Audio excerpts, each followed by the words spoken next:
Frequently asked questions. Siege monstrosities. Frequently asked questions. Fuzzy and Q. Frequently asked questions. I just sat down with Fuzzy and Q.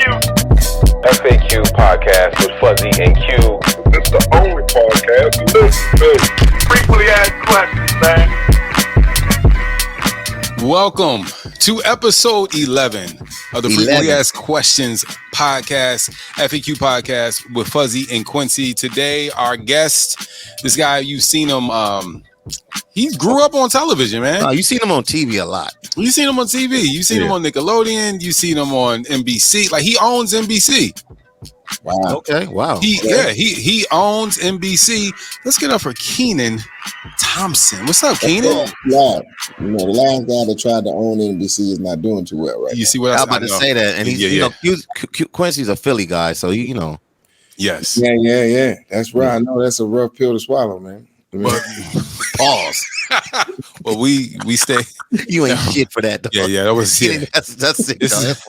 This is gonna be fun. Shout out to B.Cosby, man. Yeah, they should have let him out by now for COVID. I'm not going there. You don't agree? I mean, he only got an 8-piece, right? He's been down for like I think he got, was it 3 years? I think he got 3 years. He got 8 or like 10 or some shit like that. Really? They should have let him out by now, just on good behavior, bro. How do you know he's had good behavior for us? Like, you just Cosby, bro. Come on, Bill. All that dirt he did when he was younger, man. They got ecstasy now, man. So you know, he's 80 years old. What kind of mischief? Just put the ankle bracelet on him and tell him to sit down. That's how y'all want to start this. Pull the britches up. Pull up the britches. Yo, and you played Fat Albert, man. Were you conflicted? How did that feel? You still making money? I mean, no, I was, I did my work, you know what I'm saying? And I had fun with my castmates, it was our blood, sweat, and tears. And we was, doing it for the culture, you know what I'm saying? So at the time, nobody knew pretty much, not too much, I guess. There was like, inklings here and there and a couple court cases wherever, but like nothing was like as heavy as like, 60 plus people or whatever. It was always when it was hearsay or whatever, blah, blah, blah. So, we was just doing it for what Fat Albert meant to people, basically, and trying to, create something dope off of that, basically. But it was weird. You know what I mean? He's a weird dude. Yeah, listen, Kenan. Well, that's not how we want to start the podcast, but shame the devil. You from Philly, so it's all your fault. It is my fault. Kenan, man, dude, you've been on SNL. You've been you literally grew up on television, right? And dude, it's kind of crazy to have you here because you're one of these people that you've been in our households for so long. But Fuzz is like, yo, I know Kenan. I'm like, really? I'm like, yo, dog, you know where I saw you? Let me tell you. I'm gonna this just hit me, Fuzz. What's that? Talk about it. Me and my homies, we go to Freaknik. This is a long time ago. We go to Freaknik in Atlanta in 1998. This was like the last year of Freaknik. It was like Freaknik was on one leg. Yeah. And we drove down to Atlanta and we go to Lenox Mall and we see Kenan in the mall. That's crazy. And it was like, these chicks were like, oh my God, there goes Kenan. And we was like, no, y'all supposed to be with us, man. He knew what he was doing in Lenox Mall. He knew what he was doing. That's your hometown, ain't it? Yeah, I'm from the A, big time. So okay, so that's why your show is based in Atlanta. Yeah, your show Kenan about this. Yeah, little hometown shout out. You know what I mean? Okay. We're trying to figure out exactly where they wanted to place it, and they were like, "Well, what about Atlanta?" I was like, "Come on now, it's an easy call. The town, right? We go to Cheetahs after work. You know what I'm saying? Yeah, turn the lights up. Oh, good. What part of Atlanta are you from, Kenan? I'm from the South Side. It's College Park. Oh, that's. Oh, he's a real gangster then. Yeah. 2 Chainz from over there? Ain't 2 Chainz from? 2 Chainz, Luda was from around there, you know what I'm saying? Like a lot of old National Guard Road, College Park heads around there. So, I'm on Luda like all my life, you know what I'm saying? Like damn near since, early high school, basically him and Poon Daddy and all of that. Like, because it was on radio. Exactly. Mm-hmm. So, that local connection, and then dude just, decided to blow his talents out the trunk of his car, out the water. You know what I mean? And he went on and did his thing. So Chris Lover, it's called. Yeah, Chris Lover was a good dude. Yeah. Do you ever get in these kind of situations? Because we see you on TV, we see you from Nickelodeon, we see you from SNL, and the cats think that's you, but like you have a real life outside of that, and they like, yo, what you doing in the strip club? You're a grown ass man, dude. I'm grown, bro. Yeah, I mean that was my life when I was single. Yeah, motherfuckers would be like, not to curse, but people would be, surprised, I guess, to see me in adult settings. You know what I mean? Being that I look so young for so many years, or I've done such like close to heart, or close to people's childhoods or their children's childhoods type of work, basically. And, it's hard for them to separate the two, I guess, which is fine. You know what I mean? It wasn't like I was out there doing super dirt or whatever, but I've been above the drinking age for a long time. So it's not that unnatural for me to have a cocktail at dinner or something like that. Yeah. Is it hard to transition though from, I guess, being such a family household name, and then you start, your teenage years, and you kind of, I'm sure the 20s was probably nutty for you. Like, was it hard for you to like, you had to act a certain way in public, or how was that growing out of that kid role into like your adult stuff? I mean, the hardest was, the thing I was more worried about was, my career, you know what I mean? Were people always going to pigeonhole me for being a child star, because I have a lot of friends that happened to. And I was just desperately looking for that bridge to the next level, basically, of being taken seriously as an adult performer. You know what I mean? And, it wasn't coming through stand-up, because that's not what I did. I was an actor first, basically, and I just did comedy, and that's what, the Nickelodeon shows were hiring me for, was to do comedy, but it wasn't like I was a joke teller or a joke writer or anything.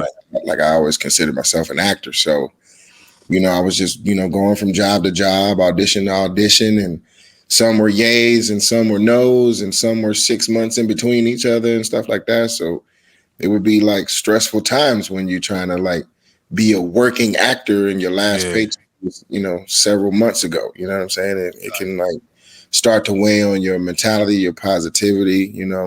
It can make you probably depressed, especially if you don't have a lot of like family type dynamic right up underneath you. You know what I mean? I was in Los Angeles and all my people from the East Coast, so it was rough. It was, kind of lonely and weird or whatever, but I did lean into my good friendships and shit like that. And that always like kept me afloat. And then Barbershop 2, things started looking better. And then, SNL came right after that. So yeah. Who were some of the friends that you were like leaning into, like, when you were going through those tough times? Nickelodeon peoples, because those are the people I was around the most since I was 14, 15, that we all came out to LA together. So me, Kel, Josh, those people, and, people that I picked up along the way. And like my high school buddies, that were out there as well, like Pooh Bear and, all those kinds of people. So, any kind of Atlanta connection, but a lot of that, I was kind of like the first one that was like living out there. Everybody else was kind of transient, in and out. You know what I mean? So,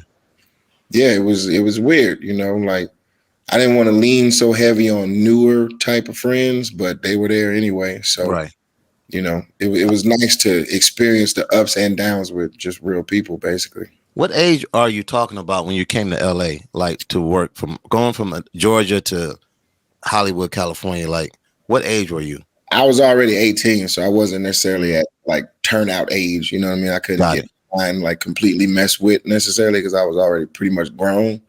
But you're just playing a younger role on Nickelodeon. Okay, got it. I was an adult basically. So you smoking cigarettes in between the set, and you putting the butts out, and then you walking into the scene. If I did smoke cigarettes, that's kind of how it was. We out there, driving, trying to go to college and work at the same time. So yeah, it was real for a while. Damn. What college did you go to? Santa Monica College, but I didn't graduate.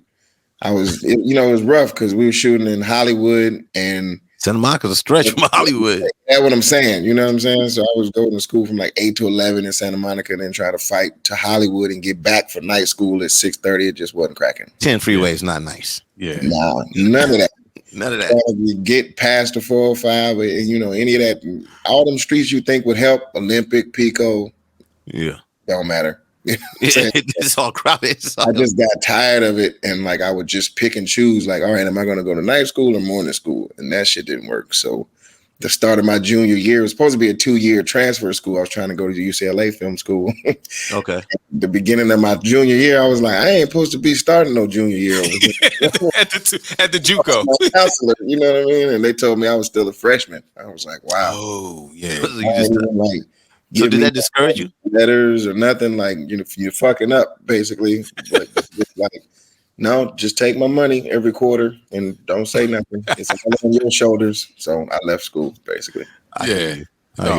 Trust me, I understand. Like my first year, you and Fuzz didn't graduate, but you know it's all good. My first year of college, it took me 5 years. My first year of college, that was a pre-year. You know what I'm saying? I was just trying to figure it out.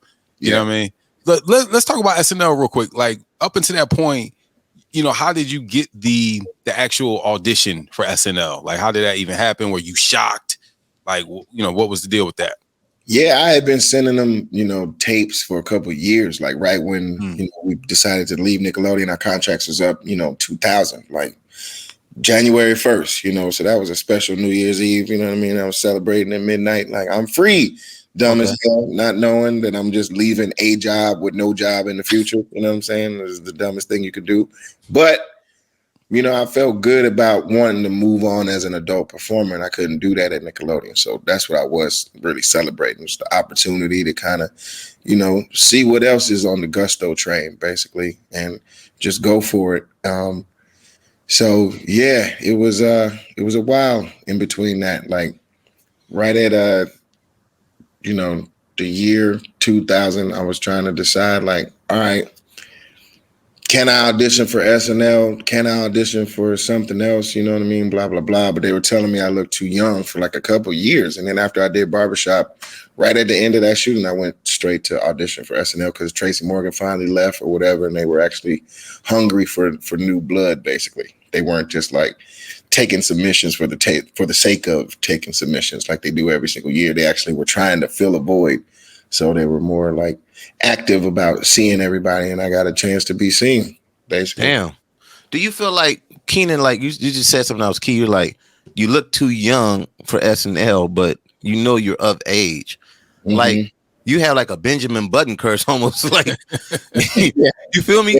Going backwards, you know what I mean? I was just like very, very cute, and it worked in my favor early on, you know, like the chubby cheekness of it all. Mm-hmm. You know, everybody wants to pinch my cheeks, which was nice, but it didn't help when I felt like, I don't know, I didn't want to necessarily be, you know, like Ralph, you know, playing the Karate Kid, you know, playing high school at age 30.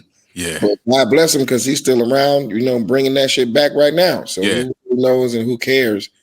But I just knew, like, maybe I wouldn't, you know, because honestly, Ralph has been on the bench, you know what I mean, since my Vinny or whatever. So it's not like he's just been working this whole time. He just happened to come back with a reboot of some of his old shit. Yeah. And that's not necessarily what I wanted to do. I wanted to be a working performer, you know, and I wanted to get along with that and not necessarily be, like I said, categorized as a young performer, because I had a lot of friends that had happened to even before my time. You know, I just happened to meet them in the interim when they were like just around LA, you know what I mean, trying to work, but nobody really giving them a chance because they only recognized them from one thing or two things, you know? So right. So you go to the audition, or you send a tape in, they call you, like, you know, what was that like? Were you like, oh snap, it looked like it's about to happen? I'm in Chicago. It was, you know, summertime. We shot that Barbershop 2 in Chicago. That was nice. You know, Chicago's nice in the summertime. You know? Nice in the summertime. Beautiful city. In the summertime, bruh, it was an amazing experience. So I was already on, you know, cloud nine, just experiencing that and being around affluent Black people, you know, Cedric, Eve, you know, R.Kelly was next door shooting videos and shit, but that's another story. But hold on. What kind of videos? Like music videos or personal videos? Yeah, he like he had like a year lease or something with the studio or something, like the sound stage or whatever, so he could just do music videos. Or maybe he was working on one specific. I don't really know. I just know he came by one day, and I was just like, all right, cool. You know, R. Kelly's here. Anyway, back to the movie we supposed to be doing. But, you know, I had fun. And by the end of the movie, I got the call that I should go. I got a chance to audition for SNL, so I went straight from Chicago to New York. You know what I mean? With the same suitcase I had all summer, basically. And, you know, had this mattress on the floor type of hotel room. Stayed there for like a week and then bounced back to LA and was waiting to hear, but I didn't hear shit for like a week. And then they finally called and wanted one more audition. But, you know, it was a rough audition process for me because they were, kind of gathering up a lot of stand-up comedians, I guess, because the majority of, you know, Black comedic actors or performers or whatever are usually stand-ups. You know what I'm saying? Right. It's not improv. Who else was in there? Like who else were you hearing was in the running? I mean, it was everybody that didn't have a job yet back in the day. So, you know, any stand-up comic from 2002 probably, you know, Godfrey's and JB Smooths and Kel there, you know what I mean? I was up against my buddy that I hadn't seen in a minute, you know what I'm saying? So it was very unsettling. That's tough. Yeah.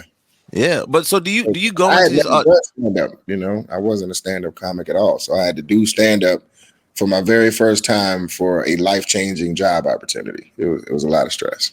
Wow. So you go into a SNL audition, and I know SNL's been very good to you, but from the outside, I always feel like growing up looking at them from the 70s all the way up, you know, to now, they always have a handful or one Black person in SNL. So were you thinking that in my mind, like, am I going to be that guy for SNL? Like, or do they already have one? You know what I'm saying? Or I know they probably had a couple of times. Even if it is more than one, it's usually one that the audience takes to or sees at the time, you know? So it was like insanely stressful. I was like, even if I do get the job, am I going to be able to like make a difference? You know what I mean? Flash, like, do I, you know, I don't write, you know what I'm saying? I hadn't written up to that point. So I was like, well, I don't know what I'm bringing to this show outside of kind of what I've already been doing, basically. Yeah. You know, just voices. Y'all need a Cosby, you know what I mean? I got that, you know what I'm saying? Back up.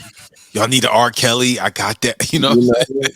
So I didn't have an R.Kelly up until that cold open we did with Leslie. Because it was just like, by that point, it didn't really matter what the impression was. It was all about the story. So right, no matter what it sounded like. On that one, yeah.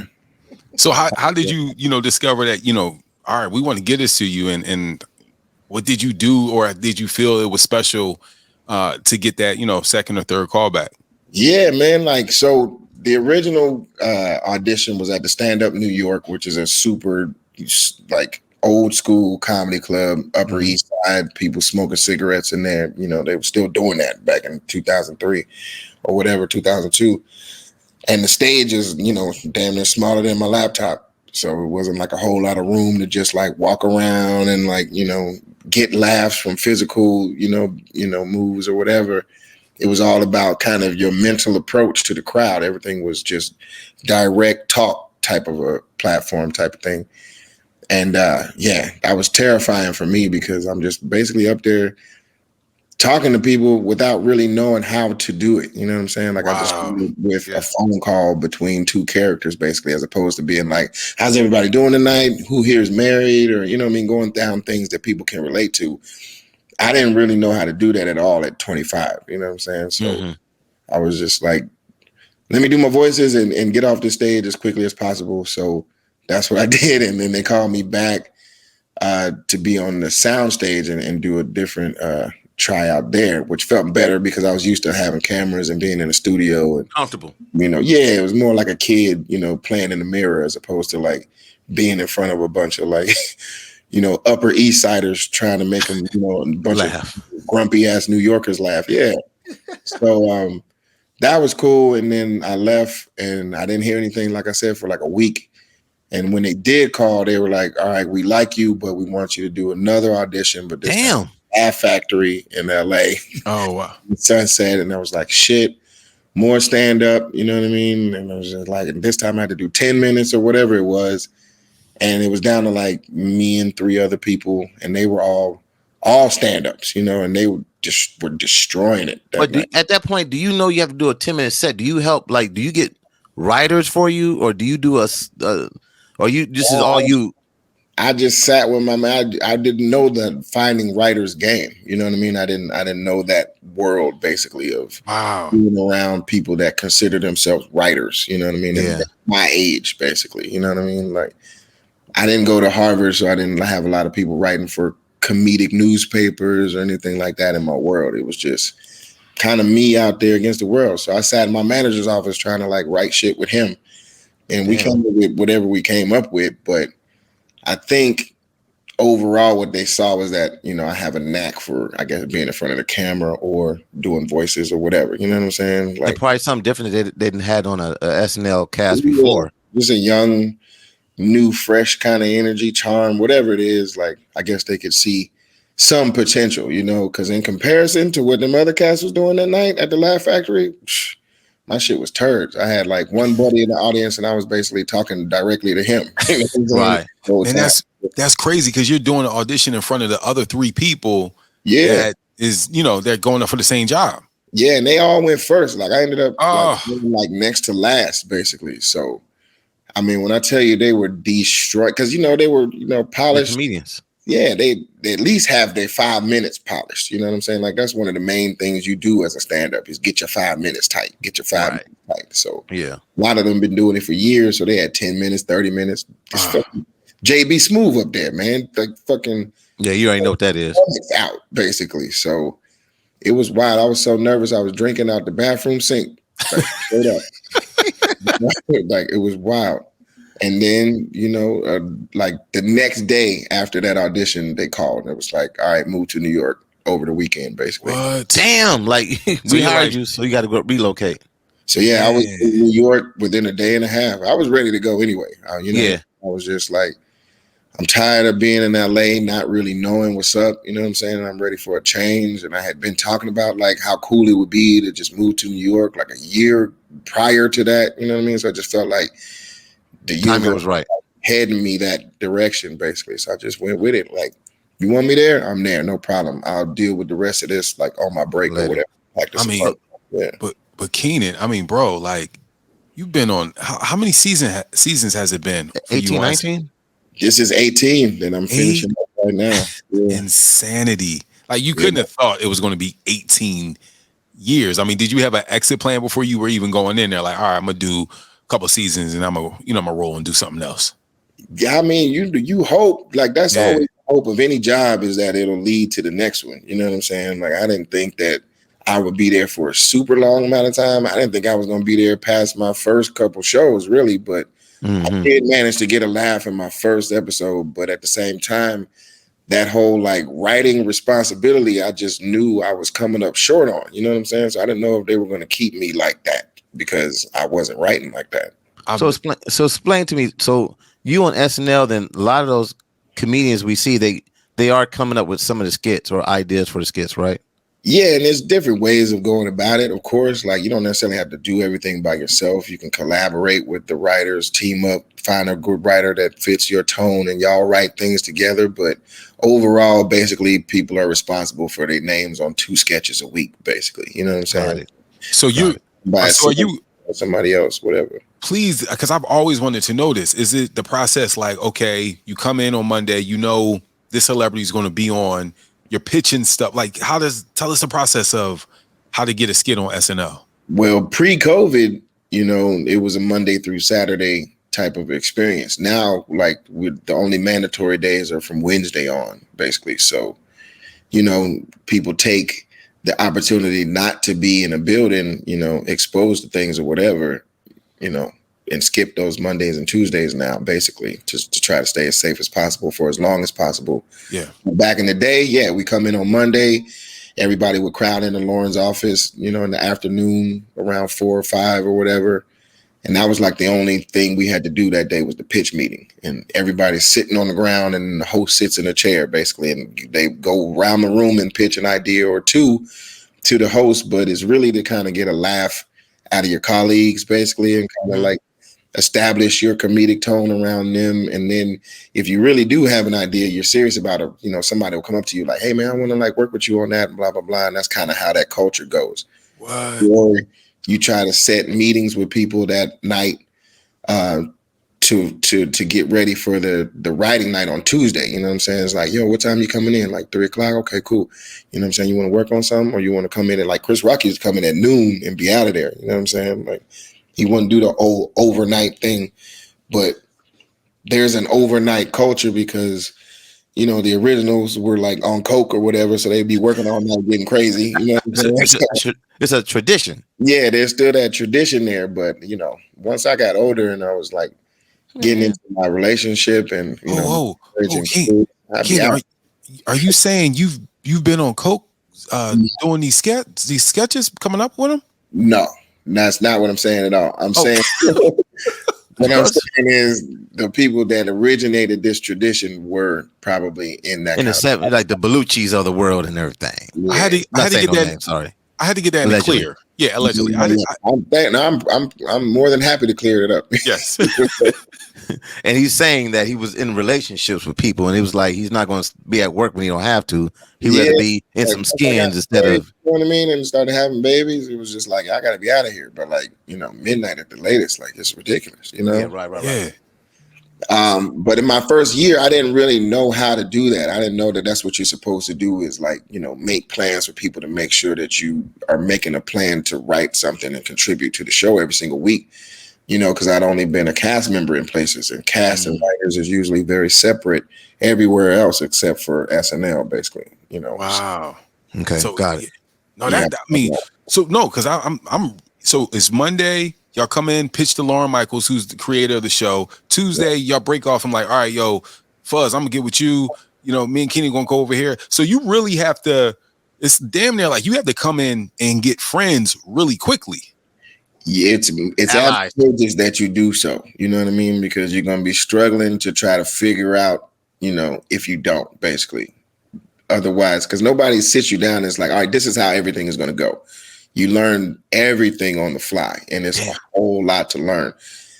On top of the fact of, you know, clicking up with people, you know what I'm saying, and playing the click game and stuff. So, it was a lot to kind of. It took me like super duper long time, you know, before I started like really writing sketches of my own. Like I was servicing other people's shit, which made them feel good about me being around because I would get laughs out of things that people would write for me eventually, you know what I'm saying? But in the beginning, it was raw. I was spending a lot of time by myself, just lost on Tuesday nights, not really knowing what to do because everybody's doors would be closed because they had made previous. They already did their thing with each other. Yeah. So the overnight thing basically comes from the fact that the deadline is like Wednesday morning at like 11 a.m. or something. You know what I'm saying? And the table read is Wednesday afternoon around 4:00. And they read like, you know, 40, 50 sketches. That's how it was. It's like 30, 40 now. But, you know, they read 40, 50 and pick 10. You know what I'm saying? That's a lot. It's a very cutthroat type of environment. You know, you don't really understand that in your first couple weeks. But when you've been there for a while, you know there's no time to play because the clock is ticking based on your performance, like how long it's been since your last hit, basically. You know what I mean? Let me ask you a question. Is there one particular person during your first couple of years at SNL that either mentored you or took you in as it could have been one of the writers, could have been Lorne Michaels, I don't know. Was there one person who like, I'm going to make sure you're good? Yeah, the whole cast basically looks out for each other at this point. You know, it's not as competitive and cutthroat as it used to be in the, you know, foundation days and even up through the 90s or whatever. But you know, my first week, Maya Rudolph brought me an idea, and that was my first moment on the show. If it wasn't for her, I don't know what I would have done first on the show, you know? Wow, that's she big. brought this idea, you know, that was a moment between Wanda Sykes and B.Cosby at the Emmys. It was the year that she hosted the Emmys, and she went out in the audience to do crowd work and, you know, landed on Cosby, and he just, you know, was really crappy to her, basically. So we recreated that scene. You know, if you do your research, you can watch the you can watch the whole thing like in real. You know, the actual real event basically is probably on YouTube. It's just Wow. like, he just sitting there with his sunglasses on and his tuxedo, just like, you know, the worst sunglasses too, like Oakley, like round bullshit. Like vacation glasses or something. Bullshits. And you know, he just was cutting her off and cutting her down when she was really just trying to do a bit with him, and he was just giving her nothing. So we recreated that, and I ended up punching Maya in the face. Oh my God. It was a fun little thing. But you know, that was another thing. Like, she brought me into my first writing session, you know, and I didn't know, you know, how to do that. So I witnessed all of that, you know, through her. But the rest of the time there, you know, all my sisters were trying to root for me or keep me my spirits up. You know, and that was the Tina Fey, Amy Poehler, Rachel Dratch, Jimmy Fallon, Horatio, Forte, Fred Armisen years, basically. So, damn. Yeah, it was that's a heavy hitters, man. Yeah, man, it's like all the comedic hitters, you know, right now.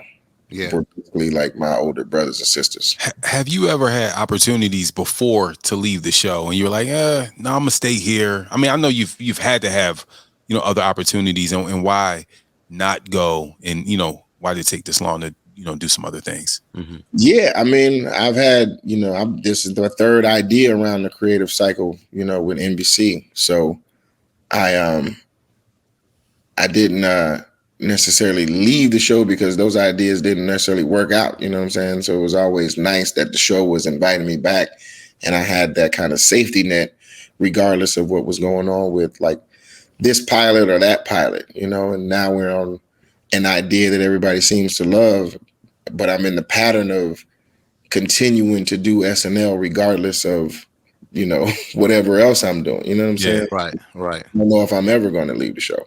Yeah, let's talk about your new show, man. Because I ain't gonna lie, you can break it down, and I can tell you how I feel about this. Because I've, you know, it's tough for me. And it's called Kenan. I mean, I love it.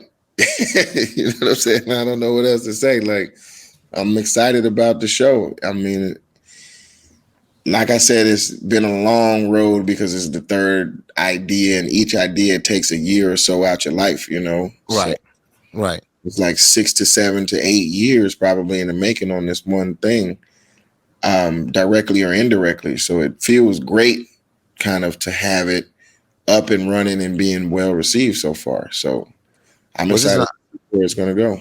Was this an idea that you had, like you just said, like a couple of years, but was this an idea that you wanted to do this particular show with this angle, with, you know, you being on TV, you're having your own show, you have kids, you know, there's a different spin, like your wife passed away. Your wife is she passed away. Yeah, widowship. It definitely carved down to that. You know, like the other two ideas were one from me kind of being, you know, like a Boy Scout leader, or a guy that ran like a Boys and Girls Club, you know, in Atlanta, to a volunteer firefighter working at a volunteer firefighter house, to this idea where I was selling real estate before they put me on a talk show, basically. Okay. We just workshopped it on down to things that make better and better and better sense. And that's kind of where we landed at now. So, and you never know how many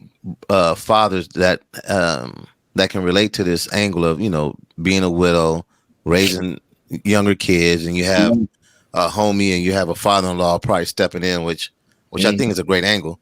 Does that hit home or with certain angles? I mean, of course, the Atlanta part, you being based in Atlanta. Yeah, that's what hits home. But I definitely hear from people like all the time on Insta, like, yeah, man, you know, I'm going through the exact same thing. I have 2 daughters and my wife passed, and, you know, you're doing a great, you know, representation, and, you know, I love the show and this, that, and the other. And that feels, you know, priceless, basically. So I gotta be real. Dude, I watched the show, and I had a TV show I, you know, just left in Philadelphia. Tell them what the name of the talk show. It was called The Q, okay? And the stuff you deal with with like, having to be happy, and you're like, dog, I don't feel happy today. And they pull you into the office, bro. It was too real for me, bro. Like I told Fuzz, I was like, bro, I don't know where, and you got to wear the suit and you're just happy. And it's like, sometimes you are happy, but you're not that happy. And I'm like, bro. Yeah. And then I had a co-host, and the co-host on your show, the female, was similar to the co-host I had on my show. Wow. No, so bro. Knocking on your doors. Bro, I saw the first episode. I'm like, this is Q, man, without the widow. Like, I'm saying, like, it was very scary. Yeah. It was very scary. I think it resonates with a lot of, like, anytime I do an interview with like a person that's like on a talk show, they all feel it. You know what I mean? They all feel that dedication beyond what you feel like doing that day type of responsibility. You know what I mean? Yeah.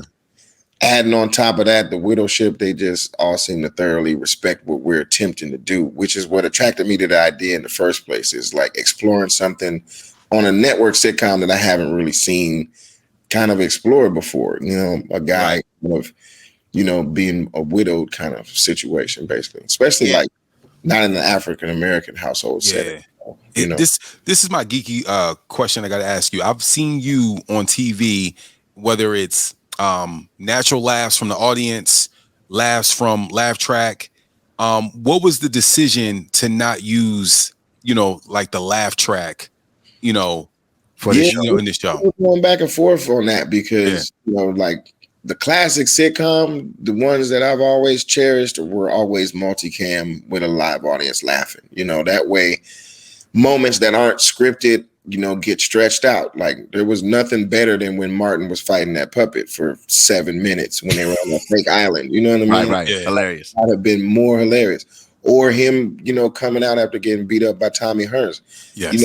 Just hearing how loud that reaction was for people and how long it went before he even had to say a word is just like, that's, the kind of rich soil that any comic wants to kind of, farm in, basically. But if you look at NBC sitcoms right now, they don't really have that. They don't last kind of, the last of the Mohicans are kind of like on CBS, basically, like that's all the, live audience kind of shows still. Like, even though Kevin James just did one on Netflix, he's kind of the only one, you know what I mean? Because he just preferred to do it that way. But we wanted our show to kind of stand out, and it would have been a bigger achievement had we brought the live audience laugh track thing back to NBC. But at the same time, we're already fighting an uphill battle by introducing something new, introducing something, just so unknown. It's going to be a lot of pressure because it's my first time stepping out for real, or whatever, blah, blah, blah. The white father-in-law aspect of it is just like a lot of things, little battles we're going to be having to fight anyway. Yeah. We just didn't feel like we wanted to fight. Does this fit with the lineup of other shows, basically? And I'm glad we did, because the two-hander with us and The Rock is just working. You know what I mean? It's it's a solid 1 hour for NBC. And when it comes down to just the business, that's kind of what matters the most, is can you keep them eyes for an hour? Basically, that's kind of priceless. Yeah. I was trying to figure out, I'm like, how does Don Johnson as a father-in-law? Because I thought maybe because they don't show your wife, I'm like, is she white? Is she black? Then when they show she's black, I thought, okay, she must be mixed. So I'm just like, I was trying to figure it out. But I love the way you guys incorporate the memories of your wife or your ex, your widow, whatever. And and whatnot. Yeah, the grown ass little boy show is hilarious. That was hilarious, bro. Good times, So I think we have, a ripe opportunity to do forward, humor and to look back humor. So that's not easy to do a newer version of, because everybody's doing flashbacks. You know what I'm saying? Blackish does flashbacks excellently, and you want your show to kind of, stand out as much as possible. So, okay, a show set in Atlanta, there's already a show called Atlanta. So how do I make my show different? You know what I mean? It's yeah. Now, it was dope that you added Chris Redd as well, man. Like, I know he's a newer cast member of SNL. Let's talk about that connection too. That's the blessings, man. That's my brother. So originally, when I was the real estate agent, and all of that, and Chris Rock was directing, and that was that whole headline. I didn't have any SNL people, and I wasn't surrounded by comics. It was a much more, somber kind of experience. You know what I mean? It's very heavy. Like the pilot kind of opened at the reception after the funeral. You know what I'm saying? Like that was the opening scene. Basically, was in the house trying to distract the girls, and there's people eating and old folks around. You know what I mean? But it was super dark and very heavy, and it didn't necessarily.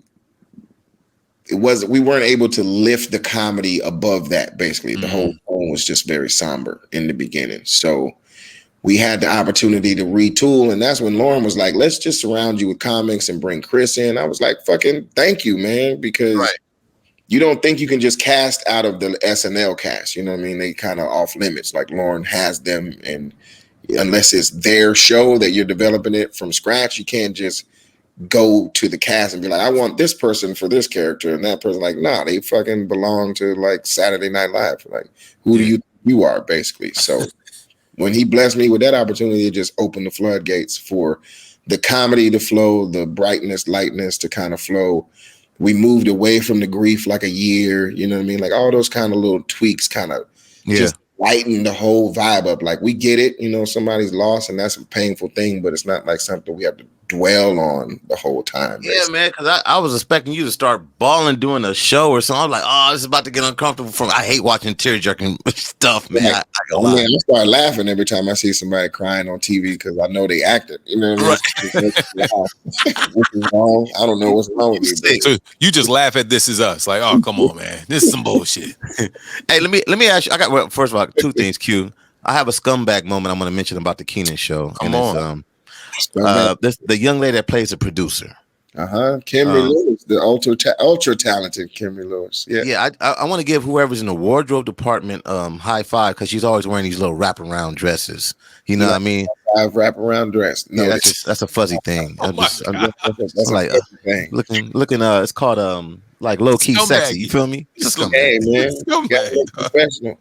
She's trying to look professional and appealing. We get it. It's definitely some ATL shit. Anyway, that's my scumbag moment for the Kenan show. But anyway, let's talk. I want to talk about the Lorne Michaels relationship because I listen to Howard Stern. He always bigging up Lorne Michael, and I understand he's the creator of Saturday Night Live, right?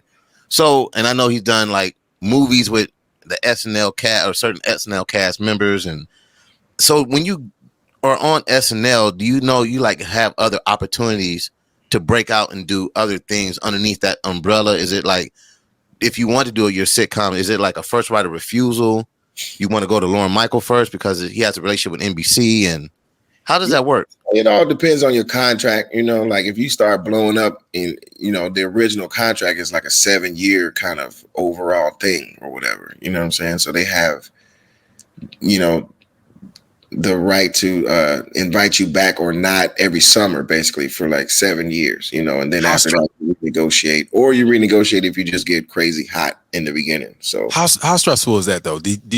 Were you in that situation that you were crazy hot in the beginning, or you were like, I don't know if I'm coming back? Then like every summer I was like, yo, I'm out. Like I was thinking that I was going to be like back on the West Coast, like hustling from that point. Like, all right, I did a season, you know what I'm saying? Or like, all right, I did 2 seasons. Or all right, I've done 3 seasons now. You know what I'm saying? Like, what's next? Hollywood. I was never thinking that it was just like, oh, don't trip on Hollywood. New York is always going to be there. SNL is going to keep coming round and round, unstoppable, no matter what. You know what I mean? They don't worry about getting renewed, The only thing worried about getting renewed is you, basically. So, yeah, it was wild in the beginning, and you just don't overly think about your next move until it's super obvious and people start kind of bringing it to you and snatching you up out of there. You know what I'm saying? Like, oh, I got this movie. I want to make you a movie star. Like some head of some studio comes and just offers you movie roles and offers you basically your next future, and you take it. You step out on, whoever's word is there to come take you with them with a big giant check, probably, because SNL is notorious for only being able to pay so much or whatever, blah, blah, blah, whatever the joke is. But, in your first few years, they're only paying however they're paying. So if somebody comes with like a super lucrative offer, a lot of people probably take it. Yeah. How could we go back to like this? I've always heard like there's infamous parties after SNL. Like I will always watch when, you know, a Drake or, you know, somebody crazy. I'm like, man, I wonder how that party's gonna be. Like I see y'all dapping up at the end. Like where does it go from? Like what's the process? I mean, everybody gets a helicopter, number one. And then we helicopter out into the woods of I think it might be Michigan. I'm not sure. But it's this like crazy compound in Michigan that we go to, and we just party till like Monday morning. You know what I mean? Like, wake up one day, go fishing. Okay. I love it. So let me get this straight. Y'all leave from 30 Rock. Helicopter. It's like 6 helicopters. Yeah, I mean, it'd be like 40. Like they all just out in the sky waiting. Okay. So, like, Looking like Vietnam or something. Pick you up and then take you. Yeah, like Vietnam. Like MASH. MASH. Okay. For you millennials that don't know what MASH is. Yeah. But like whole TV show when Q was watching growing up. Dinner party and then like an after party, you know, for the clubbies. So if you're young and you want to stay up till 6 a.m, you get to do that basically. But the dinner party is usually at a restaurant, and you know we take over the restaurant. And that's always, it's been nice enough for me for the last 12 years. You know what I'm saying? Like in the beginning, it was like, oh, I'm gonna stay out till 6 a.m, but you do that a handful of times, and you either choose to be a degenerate or grow up, basically. Kenan, let's talk about your health, man. I saw you lost a lot of weight and keeping it off, and trying. What's the process of? You are in New York and you're on TV. I mean, you've been on TV your whole life, man. Mm-hmm. So, was it somebody said something, or was it something you were dealing with? Because you know, I've been dealing with being obese my whole life. Yo with the weight, but like, what's the process now, like, of keeping it off, or what was that thing? The first, but like. Family motivation was a big one, you know, and I definitely had gotten to a point where it was overly obvious that this wasn't healthy. Like I was only drinking Dr. Pepper as opposed to like a Dr. Pepper here and there. You know what I'm saying? Like several Dr. Peppers a day only, you know. Not the real doctor, not the physician, but a doctor. Yeah. No, Pepper. Like the pepper. Like, yeah. per can or whatever it is. Right. And, you know, eating red meat and just in complete denial of what I'm seeing in the mirror or what I'm seeing on the show, you know what I mean, or whatever, just because my friends still like me and I did still have my wife, you know what I'm saying? So I was just like, I'm straight, you know, but that wasn't the case at all. And one day I just kind of woke up basically tired of sweating in my sleep and shit like that. Mm-hmm. Do you have kids already, or are you about to have a kid, or that was a life-changing moment? Yeah, I had my daughter. Yeah, Georgia, you know, had just, you know, been born, and I'm like looking at her in the first couple of years and kind of realizing what example I'm setting and all of that, you know. Yeah. I had a cardiologist that told me, like, when I was about to have my daughter, she's 19 now, and he goes, yeah, you have more years behind you than you do ahead of you. And I was 30. I said, bro, you trying to tell me I'm not going to see 60? He's, oh, no, you have hypertension. I'm like, damn, it scared the shit out of me, bro. As it should. That's crazy. Yeah. I still see him. He's my cardiologist. He kept it a buck. Like, I was like, all right, you know, I messed with you. I mean, did you see me for 65? Congratulations. I'm glad you guys made it over the hump, dog. I'm here. Hey, kid, when you lost the weight, did you see like more opportunities come to you? Or was it like, yeah, I was cool anyway? Yeah, I mean, I guess it's a mixture of both. It was different kinds of opportunities. Like my career opportunities always are a mix of whatever it is, whoever's the project, or if I see Fuzz drink some water, like, oh, this is what all he drinks now. Yeah, that was so placement. Like, Fuzz, drink some water again. We're working on sponsors too, guys. So that's smart water. Keep my water, my fibers. You know what I'm saying? My vitamins. It was more so like in the fashion sort of a thing, because you know a lot of them like mall brands basically don't even go up over 2x. You know what I'm saying? So once I was able to actually fit in some of them things, I feel comfortable taking a picture in some of those things. Yeah. Then those phone calls was like, oh, I saw you, you know, wearing our stuff. Like, thank you for promoting. Can we send you some more? It just started opening up those lanes kind of naturally. Do you remember the first thing when you lost the weight that you were excited about buying or wearing? I'll share what mine was after yours. The first thing I was excited about wearing, it's probably something Sean Johnny, I'm sure, because Sean John, like, you know, always was a big man's kind of friend. I could still be fresh and still, you know what I'm saying? Like not worry about if they have my size because they would always have like a big, tall section or whatever. Right. And I still felt like I was, you know, current, not necessarily shopping at Big and Tall or Rochester or whatever. Yeah, because they be having some fugazi titles. So whenever it was like down to like a 2X Sean John something, I was like, oh, that's what's up. And then, you know, an XL was just like, oh, now I'm killing it. Yeah. XL, when you listen, so I went from a 6X to an XL. Yeah. I'm gonna tell you the first thing I completely cleaned up my drawers with. I bought so many polo underwear boxers, bro. Polo undie boxers. It was a big deal for me, Q, to buy underwear from Nordstrom's, brother. Wow. And I spent thousands of dollars on underwear, bro. Wow. Different colors. I was Calvin Klein polo. This is what I do now. Yeah, I'm in a box, getting 3 boxers in a box. I'm happy. Yeah, it's a big deal, Q. You don't wear 6 words underwear in a plastic bag or something. Yeah, man, just something bad. Yeah. No, I mean, man, I'm like, proud of you, bro. That shit doesn't make you feel good because you be dressed mad nerdy, you know. Before they started embracing it with what's the other one? Oh, double XL, DXL. Oh yeah, DXL. Yeah. Before they started embracing, you know, that fat dude look cool as well. And there's some corny stuff you wear, like corduroys only and big dog t-shirts and shit. Yeah, you know, like it used to be really whack. So yeah, that was another thing that kind of pushed me into. I was just tired of wearing hero tees because that was the only thing that could come in my size that I felt cool in. Yeah. Now, I mean, dude, like, you know, we've known you for so many skits on SNL, man. I mean, you have one of my favorite is What's Up With That. Like, I love that. I just need to know the origin. You know, it's simple but effective. It was a simple idea too. Like, you know, that's the beauty of the collaboration with other like writers. So this is a perfect example of that. I had an idea that I thought it would be funny, just, you know, premise wise, to have a talk show, but not let people talk. You know what I'm saying? Like, start like that, right? So then I was like, all right, well, how am I going to do that? It's like probably like, okay, the theme song could just go on and on and on and on and on. You know, it's like, all right, cool. That's a piece.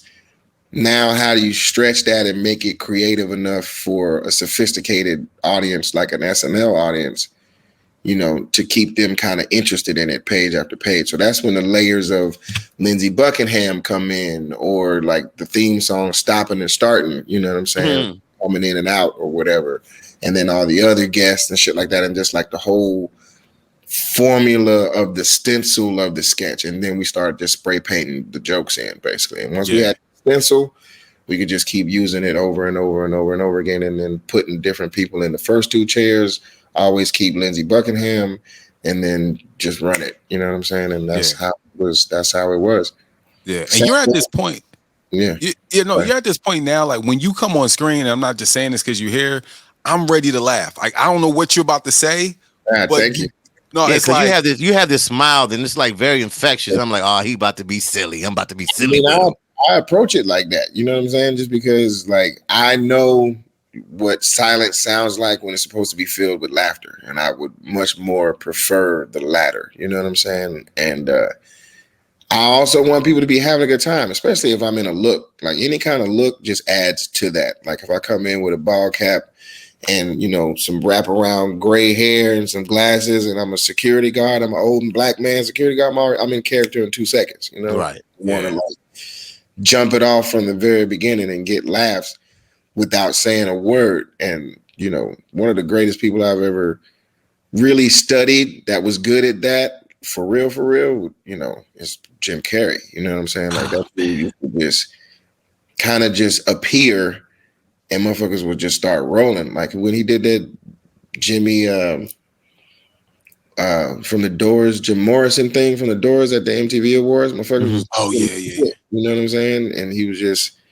in a character, but people couldn't believe he was just like fully in a character in such a fish out of water type of setting or whatever. But I always studied those kinds of moves, like entrances and exits, basically. Even though Jim Carrey wasn't on SNL as a character, because he was, he was the token white guy on Living Color, right? Mm-hmm. Did you ever have a good conversation with him and talking about some of his approaches? Or yeah, I think he auditioned for SNL like a few times, probably something like that. He has a few stories of trying and failing, in his career before he got on In Living Color, and it started like on the stand-up stage. So maybe it was more so the Comedy Store thing that he was doing. He talks about like Mitzi. Yeah, that's what it was. He was like trying to get, in the Comedy Store world of being respected as a comic, basically, which means you have to like kill it at the Comedy Store on a regular basis, and be blessed by Mitzi or whatever.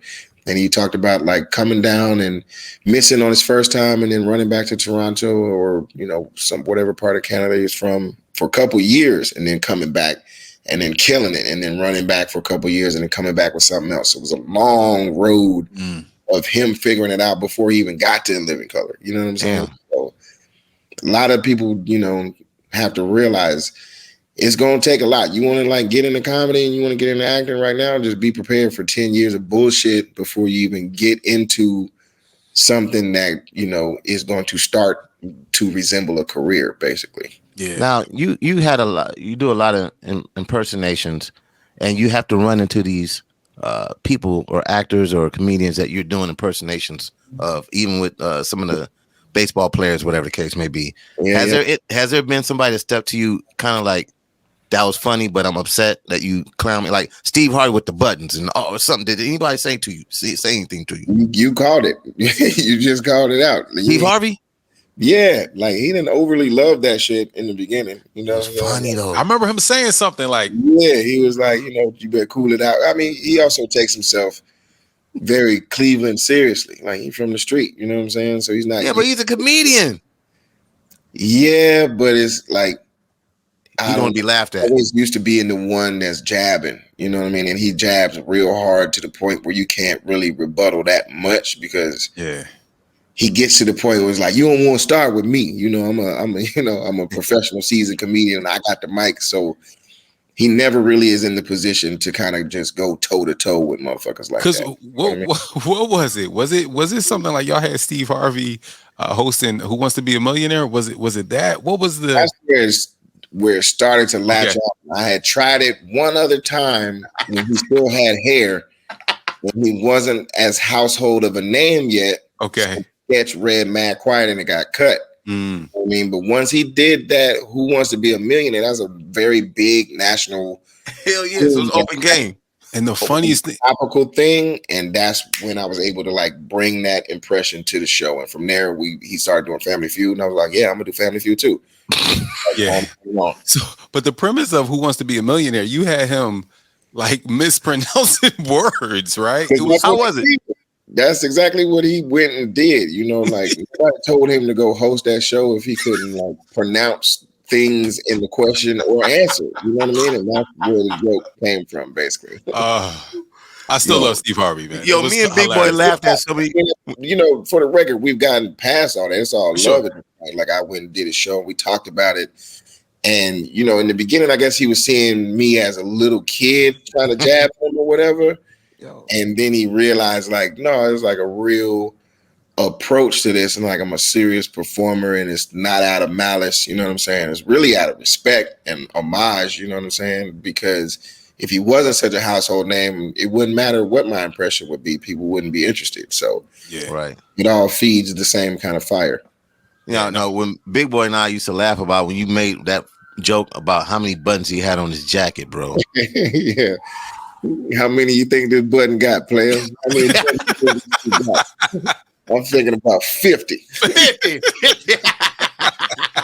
Oh man, hilarious, bro. No, let's talk Black Jeopardy. I mean, dude, that's a staple, on the show, bro. Another stencil, man. Like once you get that stencil right, you can just spray paint jokes. And that one is good because it is chock full of jokes and jokes that I want to hear. You know what I'm saying? Like Black culture jokes. Like we don't get enough opportunities to throw in shit like that. That's when it's not offensive. Usually you got to cut it because it's like, oh, that's offensive. You can't say that shit like that.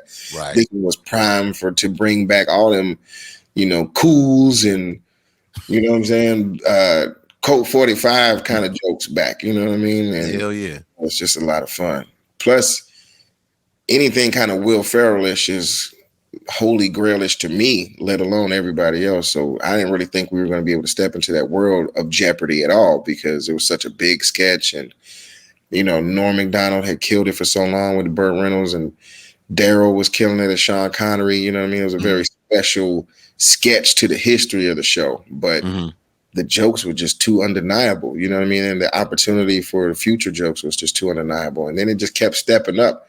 Like the first host was cool, and then the second one was like, oh, interesting, we can keep this going. And then the third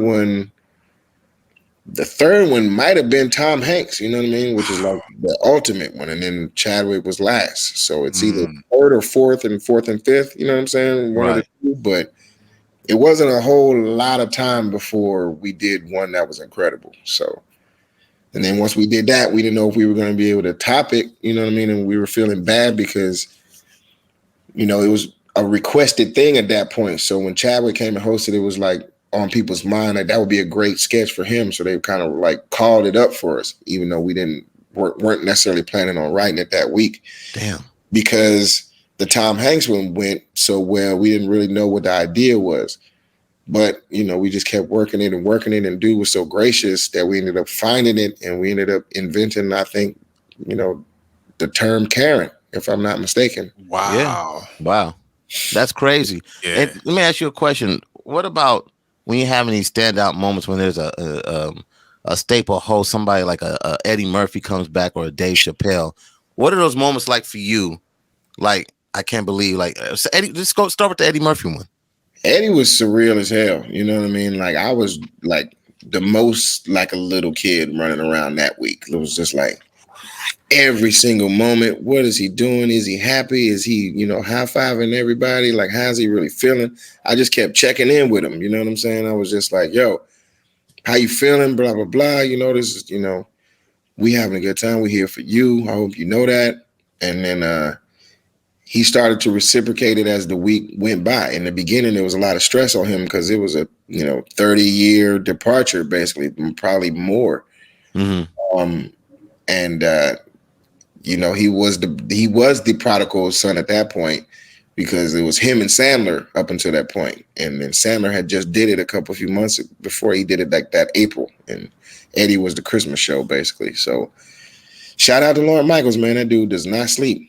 But yeah, I was a real kid in the candy store, man, because I was just fascinated, you know. This is Eddie Murphy, and I get to be around him for 6 days, and he was beyond mellow all week. So I'm more than sure I was getting on his nerves. I couldn't help it, man. You know, I had to let him know that his presence meant something there. You know what I mean? Still to this day, like it's a big deal, you know. Like, I know he probably kind of could tell, but at the same time, I don't know if he was telling it based off of like his career achievements as opposed to like what he meant to the culture. You know what I'm saying? Like, the career achievements is one thing, but like your statue is what motherfuckers is gonna come like pay homage to. They don't give a shit about the numbers. You know what I'm saying? Like, when you get it's like what you've done for people's lives. What was the difference? Yeah. What was the difference with Eddie Murphy coming in, knowing that he's been there before, right? Like, is it like you can see him snapping back into like, all right, who am I going with? We're going to do this, and this, or is it like he's just like a regular? Also, like watching him shake that rust off too was interesting. You know what I'm saying? You watch a legend, you know, kind of explaining, oh, it's been a while, or I need my glasses now, and like all this kind of like, you know, stumbly, clunky-ish type of an experience that you kind of got to forgive because the audience is only going to see the very finished product, hopefully. You know what I'm saying? So it was interesting to have that behind the scenes look just at the vulnerabilities of anybody, you know, as you get older, as you get less interested, you know what I mean? As you get whatever, blah, blah, blah. So it was crazy. And just trying to keep that fire and that enthusiasm for wanting to perform for people. Because at the end of the day, he's still going to go home to his mansion regardless of how the show goes. Yeah, I'm still spending Shrek money. You know what I mean? He's going back to his 10 kids and he could blame it on us and this, that, and the other, blah, blah, blah. So yeah, I didn't want that. I didn't want him to have any kind of hang up after it's been 30-something years. You know what I mean? I wanted everything to go perfectly and him have a great fucking night. I wish Arsenio would have been around. You know what I'm saying? Just so It's just been a group of people there to support and lift him up. You know what I mean? And that's how I feel about all of them. When Chris Rock comes, I feel the same way. When Dave came, you know what I mean, twice, like I feel the exact same way. Like anybody I'm a super fan of like that, I'm like, yo, it's already my job to service the host every single week anyway, because it's about them. They having a moment in their career where they have been chosen to host a show. So that's always been my job. But when it's somebody that I cherish like that, I'll be like over and above. Like, yo, please let me know what I can do. Don't look at me like any kind of threat or anything like that. I'm here for y'all, basically. So who do you want to see on the show? I mean, the people that haven't done it or done it in a while, like Fox hasn't done it since early 2000s, I guess. And Will Smith, I don't think has ever done it, you know? So Philly boy. Yeah, Q, call your boy, man. I mean, we call Charlie Mack. Yeah, we call Charlie Mack. We'll get him on. Love Charlie. Salam. Walaikum assalam. Right. You're not Muslim, are you? Good brother. No, Charlie is. Charlie is. Oh, because King, well, you know, the Muslim brothers always look young and everything. I don't know if you right. Because they take care of themselves, my brother. You should come to the temple. You know what I'm saying? We should teach you a couple few lessons, you know. Just come on down, you know. Tuesday nights. Hey, Kenan, is there a picture that you took from being on SNL that it hits home with you? Like you have something in your house that you like. I'm this picture I'm going to always cherish. Is it with you and a cast member, or you with a host or a skit? Like, is there something that you hold close to you? Yeah, I don't have it in my house just yet, but that picture of Tracy, Chris, Dave, and Eddie and me up on stage, you know, together, like those four legends and myself, you know, like that was very like incredibly surreal for me, you know. Mount Rushmore. Yeah, shout out to Michael Che for putting me in that, because he wrote that monologue and could have easily just kept the moments amongst them and it would have been fine. It would have been a dope ass monologue for Eddie, you know what I mean? Star power, good for the show and all of that. But, you know, he put a moment in there for me, man, and I will be forever grateful, bro, because that was a real, like, you know, stamp on, yeah, you've been doing this for a minute. Yeah, young guy. So get up there and have a moment with these dudes too. So and Kenan, you are the longest Saturday Night Live cast member to date, correct? Yes. And you're black. And I'm young. And you're young. Yeah. And you got, so you have preferences there. You like, yo, dog, hold this. Yeah, you know, is there a hazing process? I mean, it used to be, but now it's just like, I don't know. Fuckers is they're too tired to haze each other or just too compassionate, you know, because it's a stressful enough environment. And comedy is harder than it's ever been, you know, like you're offending people, you know, left and right without even really trying if you're not paying attention to what you're doing. You know what I'm saying? Right. So everybody's kind of hyper focused on getting it right as opposed to like horseplay, basically. Yeah. Do they call you OG on set? Have to. Yeah. I know Chris calls me OG all the time. You know what I'm saying? He's like, you the OG. I'm like, wow. That's crazy, right? Yeah. I'm little OG. I'm an OG. Fuzzy, you remember I used to be running around in my 4Runner like just a little rascal. You know what I'm saying? Yeah. Now I'm an OG. You're the OG now. Yeah. Wow. Listen, man. Kenan, man. Thank you for stopping by, man. Being Kenan, bro. Man, you know, it's this love, man. Anytime it's family calling, bro, it's more than a pleasure to like sit and chop it up. You know, man. I appreciate you picking up the phone, brother. And stay out and don't bring back the Freaknik, man. Like I know you know, that's the last time I seen him for us was the Freaknik. I miss Freaknik. And also, you know, the better sides of the Freaknik, the coming together, everybody probably listen to the music. That's where I want to leave Freaknik. Like unity of it, you know, unfortunately, that's what happens when crowds get together. But hey, what are you gonna do? I watch it on Hulu, but tell them where they can watch Kenan, your sitcom. It's on NBC, you know. Thank God, man. Like it's prime time Tuesday nights at 8:30. Like that's such a blessing, you know. Right after Young Rock, probably going to continue to do so for, you know, a while to come. So we get a season 2 order and get that right. We get season 3. We get season 3 right. That's 4 and 5, in my opinion. So my man, love it. Kenan Thompson, the legend, the hardest working man the humble millionaire, almost billionaire. We appreciate you, bro. Hey man, Kanye got 6. I'm trying to get 7. Hello, you got to marry a Kardashian next. You know what I mean? Or marry it and divorce it, and then all of a sudden you triple your worth. I don't know how that happened. I'm like, how you get a divorce, bro? And now you up. That's how you know he lying. He lying. That's what you talked about that earlier. Lying. Kenan Thompson, man. We appreciate you, bro. Hey, Episode man. 11. Much love. Much love, man.